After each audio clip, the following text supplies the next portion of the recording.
My brother and my sister, pray. No matter what's happening in your life, pray.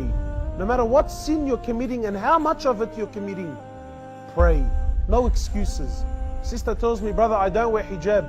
I tell you, pray. She tells me, look, my dress code is not the best. I tell you, pray. Brother, I drink alcohol. Pray. Brother tells me, I sell drugs. Pray. I take drugs. Pray. I have a girlfriend and I'm sleeping with her. I tell you, pray. No matter what's happening in your life, pray.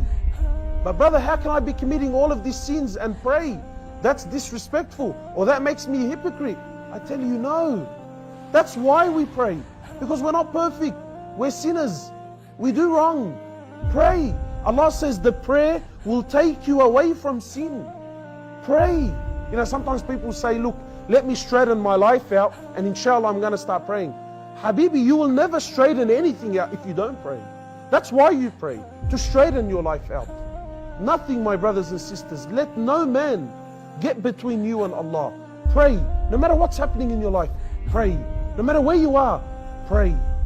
Sometimes people come to you and tell you, brother or sister, you're a hypocrite. Sister, you don't wear the hijab and you pray. Tell a sister, thank you very much. I'm a hypocrite. May Allah subhanahu wa ta'ala reward you. But my prayer is between me and Allah. No one else's business. The Prophet of Allah, he says the difference between us and them is the prayer. The very first question on the day of resurrection that you're going to be asked is about the prayer.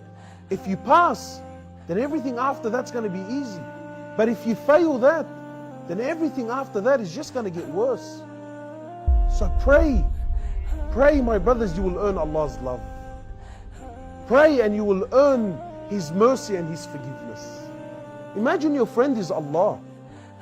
Never mind wealth. The heavens and the earth belongs to Him.